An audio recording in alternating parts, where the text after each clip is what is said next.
So welcome you all guys to debugging doubts. Today let's us focus about process scheduling. So process scheduling basically determines how the process is scheduled in each time so that the task get finished earlier. So there are four types. The first one is first come first serve. Second one is shortest job first, which have preemptive and non-preemptive. Preemptive means you will stop the process whenever it is running and start the another process, and non-preemptive means once the process start you will wait till the process ends to start a new process. Then you have the priority scheduling algorithm and also the round robin algorithm. So first let us solve the first come first serve. So the given process P1, P2 and P3, we have the CPU burst time. So P1 takes 24 milliseconds, then P2 takes 3 milliseconds and P3 takes 3 milliseconds. Okay. So what we do in the first come first service, we should go in this order downward, top to down. So whichever process we get, we directly assign it. So directly we draw the Gantt chart. So in the timeline we mark the each process. So first is P1. So P1 and it takes 24 milliseconds. Then comes is P2. So P2 takes 3 milliseconds. So 24 plus 3 is 27. And finally P3 comes. So it is plus 3, that is 30. So total is all 24 plus 3 plus 3, it is 30, and you are reaching the 30. So the Gantt chart is proper. Now we need to calculate the average waiting time and average turnaround time. So let us find average waiting time first.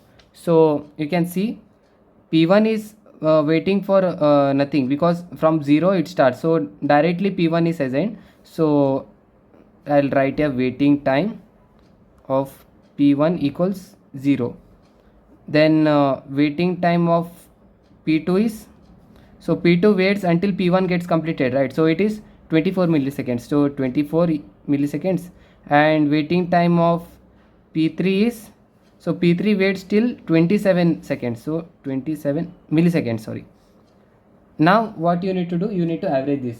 So you will add all this. So the average waiting time is 17 milliseconds. Okay. Now you need to find the turnaround time. So to find turnaround time, what you do is, so for P1, P2 and P3. So for P1, the turnaround time is 24 milliseconds. So what it does is how much time we took to complete all the process. So it is 24. And you can also say that turnaround time is waiting time plus the process. So waiting time of P1 is this one, right? So I'll write the formula. Turnaround time equals waiting time plus burst time. This is the formula. So you can see the waiting time of P1 is 0 and CPU burst time is 24. So it is 24. Then 24 plus 3 is 27. Then 27 plus 3 is 30. Now you need to find the average. That is 27 milliseconds. So this is how you find waiting time and average waiting time and average turnaround time of this process. Now let's find the shortest job first, and in that we solve non-preemptive one. Okay, the given process and also the burst time, that is time required to execute these processes. So what the shortest job first will do is, as the name says, shortest job will be picked first. Now let us draw the Gantt chart. So from 0, choose whichever process very short time. So P2 takes 3 millisecond and P3 takes 3 millisecond. You can choose either of them. So I'll choose P2. Then it is 3 millisecond. Then I'll choose P3. So P3. So 3 millisecond, right? So add that. 3 plus 3 is 6 millisecond. And then comes the P1. So P1 is 24. So 6 plus 24 is 30. So you total all this, it is 30, and you are getting the final value as 30. So the Gantt chart is proper. Now you need to find the average waiting time and average turnaround time. Let's do that. The same process as I mentioned earlier. So for this, so waiting time of P1 is it waits for 6 milliseconds. Then waiting time of P2 is, it waits for nothing, it starts from 0, right? So it doesn't wait here, so 0 milliseconds. And waiting time of P3 is, so you can see it waits till 3 milliseconds, so write it as 3. Now you average this, 9 divided by 3, that is 3 milliseconds. Let's find the turnaround time. So turnaround time, as I mentioned earlier, it is waiting time plus the burst time. So you can see the waiting time of P1 is 6 plus 24 is 30. Then P2 it is 0 plus 3, that is 3, and P3 it is 3 plus 3, that is 6. So average of this is 13. Okay, so this is how you find for the shortest job first. Now let us find other two types also. So the previous two were the very easy ones. Now there comes the preemptive. So this is where most people get confused. So this is the shortest job first, as I said earlier, but this is preemptive one. So preemptive means whenever required, you need to stop the process too. So for that purpose, there is a arrival time. Okay, this new column has arrived. Now let us solve this. First thing is you need to find the Gantt chart, average waiting time, and then the average turnaround time. So let us start with the Gantt chart. You need to go through the arrival time column. Okay, so first it will be 0, then 1, then 2, then 3. So in the 0th second, the process P1 has arrived, and only the P1 is present here. So what is the time taken? So it is 8 millisecond. So let it be, you write it as P1 and don't mark here 8 millisecond. Okay, this is preemptive one. So in the next second, what happens? Arrival time 1, the process P2 will arrive, and then in the previous step you have used 1 millisecond, right? Because while moving from 0 to 1, you also have executed 1 millisecond from here. So I'll make it as 7. So now you compare the shortest job, right? So 4 and 7, which is shorter? 4, right? So for that, P2 will be executed now. So this will stop at 1 millisecond and P2 will arrive. Okay, so now don't close this. Now in the third second, so I'll cancel this and make it as 3, because 1 millisecond has executed and next process will come. So that is P3. Now you compare all these process, which is shorter? P2, right? Because it is 3 millisecond. So again in the second time P2 will be executed, so 3 will become 2, and next in the next second, arrival second 3, so P4 also will be arrived. Now you compare everything, which is shorter? P2 only, right? So again P2 will be executed, this will become 1, and finally you have all the process has been arrived, and no need to find this column now. Okay, when all the process comes, then no need to look for the arrival table. Now let us focus on only these two. So now the shortest job first, same process. So only one process is pending, right? So mark that too. And here all the processes executed from 4 till 1. No? So the total time taken by this all processes 4 milliseconds. So 1 plus 4 is 5. Now you go by same as the earlier, shortest job first. Directly you will solve. That is next shorter one is P4. So P4 will be executed and time taken is 3 milliseconds. So it will become 8. And next one is P3. So P3 will be executed and time taken is 5. So 8 plus 5 is 13. And next one is, last one is this P1. So P1, the time taken is 7, because 1 has executed in this earlier step. So it is 13 plus 7 is 20. Now once you add, what was the question? 8 plus 4 is 12, plus 5 is 17, plus 3 is 20. So 20 is the last value. So the Gantt chart is proper. Now let us focus on the waiting time. Okay, waiting time of P1, P2, P3 and P4. So this is little bit tricky, so just focus. So the waiting time of P1 is, you need to look the Gantt chart. So P1, it has not waiting in the earlier, so it will start from directly 0. So waiting time is 0. Okay, plus then it has not been ended, right? So P1 will stop at 1 second and later on it will start from 13. So you need to write 13 minus 1 difference. Okay, now P2. So P2 will start from 1. So it has waited for 1 second. So write it as 1. And wherever it is there is a P2, then you need to subtract that difference and write it as here. Then look for P3. So P3 has waited till 8 seconds and further there is no P3. So I'll write it as 8. And finally P4.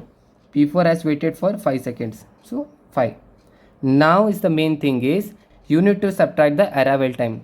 So P1's arrival time is 0. So minus 0. So P2's arrival time is 1. So minus 1. P3's arrival time is 2. So minus 2. And P4 arrival time is 3. So minus 3. The answer you get is your 12, your 0, then 6, then 2. Now average all this. Average waiting time is 5 milliseconds. Okay. Now the turnaround time is very easy. For that I write P1, P2, P3, P4. Okay. So as I mentioned earlier, the turnaround time is the same for every of the types of algorithms. So that is waiting time plus the burst time. So let us do it here. So waiting time of P1 is 12 and burst time is 8, right? So whenever the question is given, don't cancel this. Okay, later it may get confused. So 12 plus 8 is 20. Then P2 0 plus 4, that is 4. Then P3 is 6 plus 5, that is 11. And P4 is 2 plus 3, that is 5. Now let us do the average. So the average is 10 milliseconds. Okay, so this is how you need to find. In the previous we have seen two types of process scheduling, that is first come first serve and shortest job first. Now let's move forward on priority. So we have two types, right? So first we'll solve the non-preemptive. So for first thing we need to do the Gantt chart. So to find the average waiting time and the average turnaround time. First let us do the Gantt chart here. Now there is no arrival time. So directly we need to see the priority for the priority process. So you need to see which process higher priority. So in this case, low value is high priority. Okay, so you can see the low value is the 1. So the process P2 will get assigned. So P2 will be solved first and the time taken is 2. So 2 milliseconds and this is done. Then the lowest value is 2. So P1 will be solved with the priority of 2 and it will take 4 milliseconds, that is 2 plus 4 is 6. Then comes the 3 one, sorry, this after this. So priority 3 is this, so P3 and time taken is 6 milliseconds. So 6 plus 6 is 12 milliseconds. Okay, if you total you need to get the same value as this last one. So that is verified. Now we'll find the waiting time, same as the earlier. So waiting time of P1 is 2 millisecond, right? It will wait for 2 milliseconds. So P2 is, it will wait for nothing, so 0 millisecond. And P3 is, it will wait for 6 milliseconds, so 6 milliseconds. So average of that is 2.66 something. Okay, now let us solve the turnaround time. So P1 turnaround time is waiting time plus the burst time, I said as earlier, right? So 4 plus 2 for P1, that is 6. Then for P2 it is 2 plus waiting time is 0, so that is 2. And P3 it is 6 plus 6, that is 12. So the average turnaround time is 20 by 3, that's something 6.66. Okay, this is milliseconds, this is milliseconds. Specify the same dimension of time. So this is how you need to find. So now let us solve another question, that is priority non-preemptive. The same question you can see, but there is small difference, that is arrival time has come. So now let us solve. When arrival time comes, what should we give more priority? You can see first you need to do the Gantt chart to start from 0. So when the time is 0, you need to close all the things. Okay, so as it is non-preemptive, when it is 0, the P1 will be requesting, and all other process will not come now, so I will neglect this. Then P1 is it is requesting and has priority 2, so there is no other process to compare, so I will directly put P1 and close this, because non-preemptive, right? This is non-preemptive, you should not stop the process, so directly I will end it at 4 milliseconds only. So when it will be end at 4 milliseconds, you need to check the arrival time. Okay, so 1 millisecond, P1 still then executing, so don't compare because it is non-preemptive. Then 2 millisecond, so still P1 is executing because it will end at 4 millisecond, so you did not need to compare now. In 3 millisecond, so arrival time, so still it is executing. Then 4th milliseconds, P1 executes, and you have P2 and P3 in the waiting state only. So whenever the process, the arrival time ends, right? Don't need to refer this table. Now only you need to focus on the priority.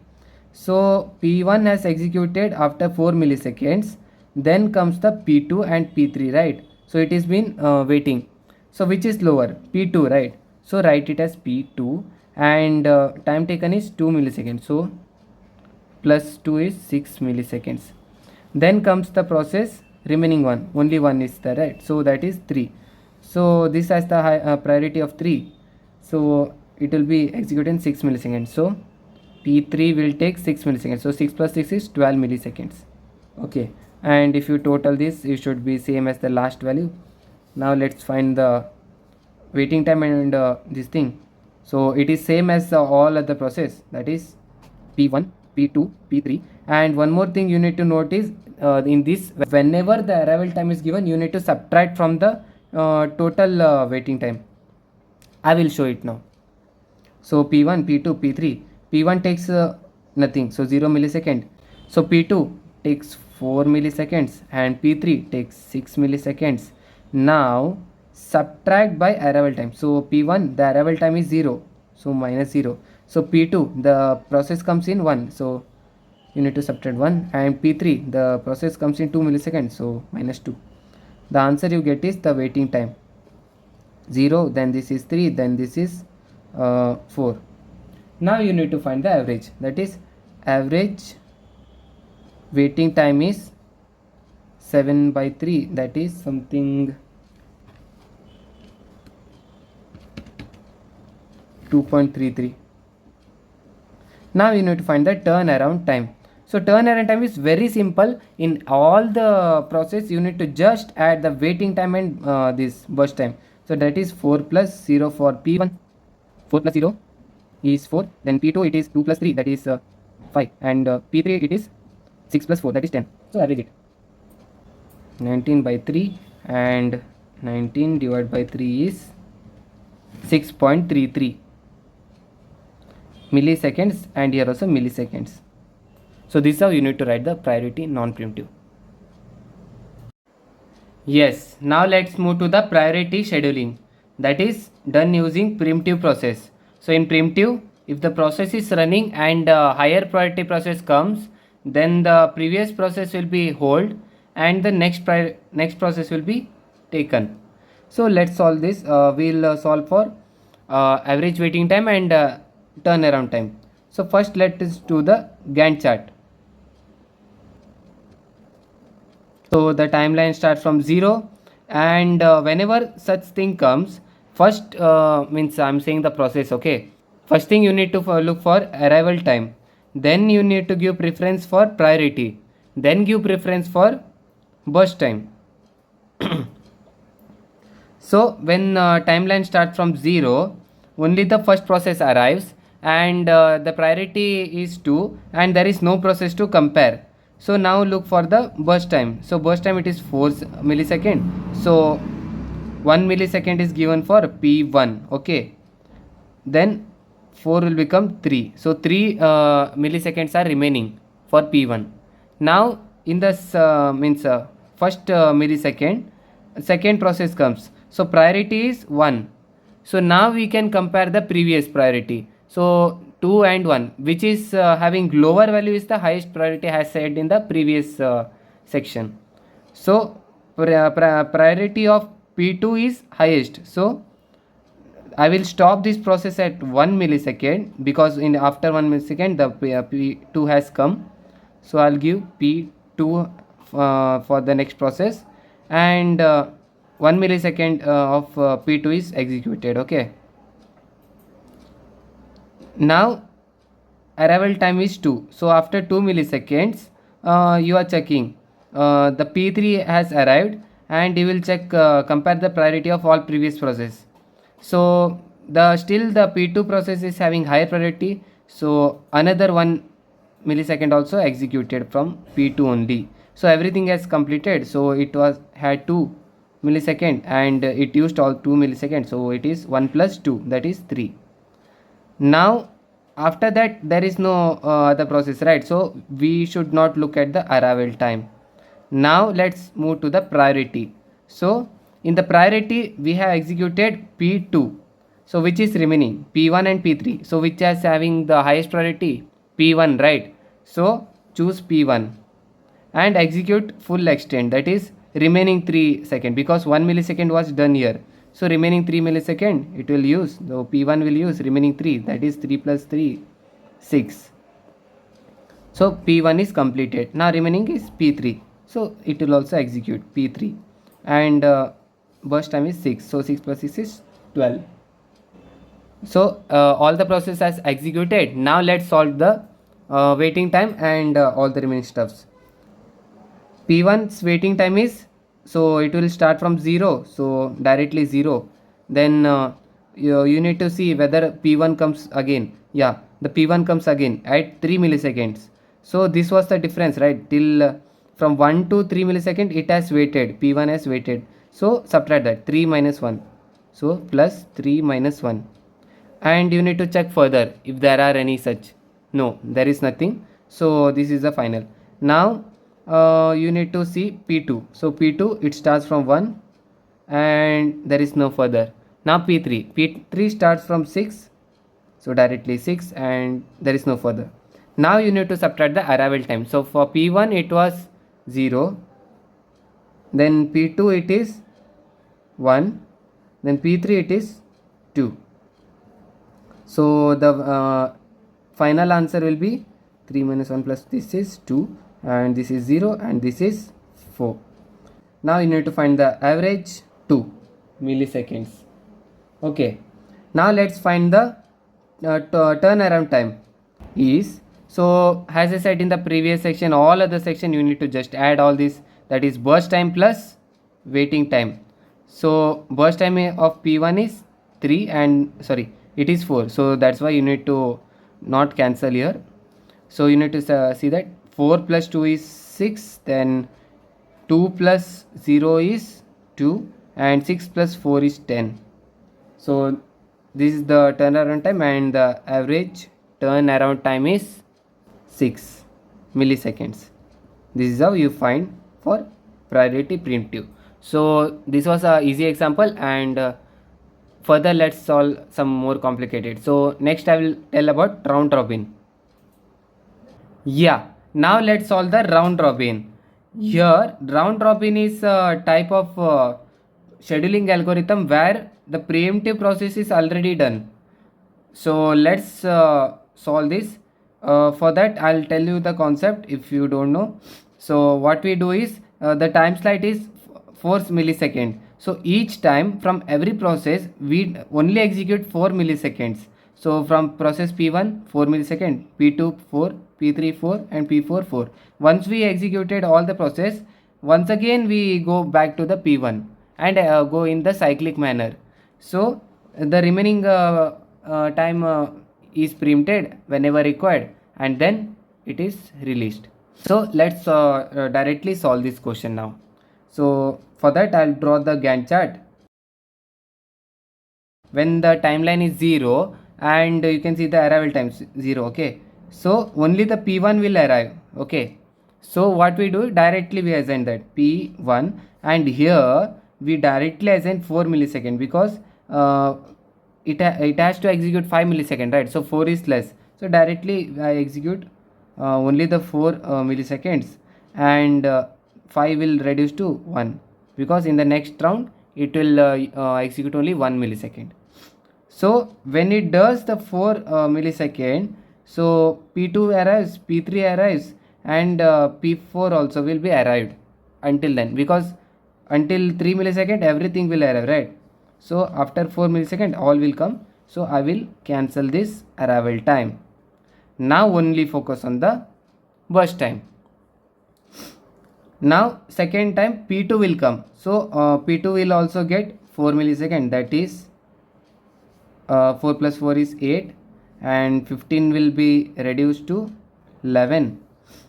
Now one more time P3 will be coming, and 10 will become 6, and P4, so 7 will become 3. Now once we executed all the process, so I'll write it here 8, then here it was 12. You need to write this in each step only, otherwise you will get confused. So after executing all this process, now once again go to P1. So in P1 I have only left with 1 millisecond to execute, but I can assign it to 4 milliseconds. So when I write P1, I should not assign completely 4 millisecond. Okay, I should not do till 16 to 20. I should only execute till 17 only, because only 1 is remaining, right? So directly execute and release off. So this is done. So P1 is completed. Now P2. So P2 has 11. So 11 minus 4 is 7. So here I get only 4 milliseconds, that is 17 plus 4, that is 21. Okay. Now P3 will come, and it has only 6, that is it will become 2, and the remaining 4 will be added here, that is 25. Then P4, see P4 also has 3 milliseconds to execute, but I can assign 4 milliseconds, but I will not do. I will only assign 3 milliseconds, that is 25 plus 3 is 28. So P4 has completed. Now only remaining is P2 and P3. Let's use that. So P1 is executed. So now we'll come to P2. So P2 7 is remaining, right? So execute all that. That is 28 plus 4 is 32, and 3 is here remaining. And in P3, so only 2 millisecond, execute that. P3 is completed, that is 2, right? So 34. Now once again go, P1 is executed, P2 is 3, right? So execute that also. So that is 34 plus 3 is 37. Now after solving all this, if you get any confusion, just total. So that's why I said don't cancel directly, you need to observe the question paper properly. So 5 plus 15 plus 10 plus 7, so 37, right? And final answer here we are getting as 37. So Gantt chart is proper. Now is the main and very most important concept, that is waiting time. This is little bit tricky in solving this. Okay, it is similar to what we solved, but I will show what is the difference. Waiting time of P1, P2, P3, P4. Okay, so now you need to observe the Gantt chart properly. So P1 it starts from 0, right? So no waiting. Then you need to see it ends at 4. So next when it will start, directly it will start at 16. So I'll write the difference, plus 16 minus 4, then plus, so it has executed till 17, and no, there is no P1, so directly remove that. Okay, now P2. So P2 will start from 4, so waiting time is 4 plus, then it ends at 8. Then next when it will start, 17, so 17 minus 8 plus, then it will end at 21. So next when it will start, P2, right? Oh, 28. So 28 minus 21 plus, then it will end at 32, and start from 34. So 34 minus 32. Then no, nothing. Now come to P3. So P3 will start from 8 plus, so it will end at 12.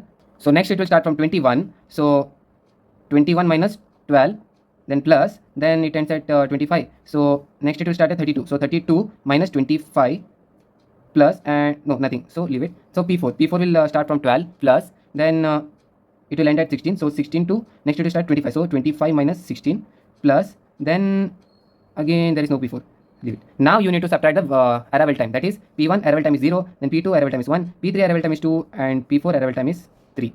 Okay, so let's use the calculator to solve this. So I have solved all the answers, and now let's find the average. Okay, I found the average, that is 73 by 4. So answer is 18.25. Okay, now we need to find is the turnaround time.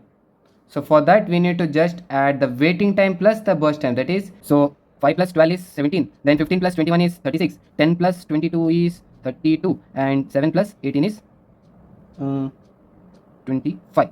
Okay, so now take the average, that is average turn around time equals 27.5 milliseconds. Okay, this also milliseconds. So this is how you need to solve all the things, and I almost covered all the priority scheduling algorithms. And if you like my videos, please like it, share it, and subscribe it, and practice more questions. And this was all the basic concept, because there were many questions, I choose only few. So thank you all guys.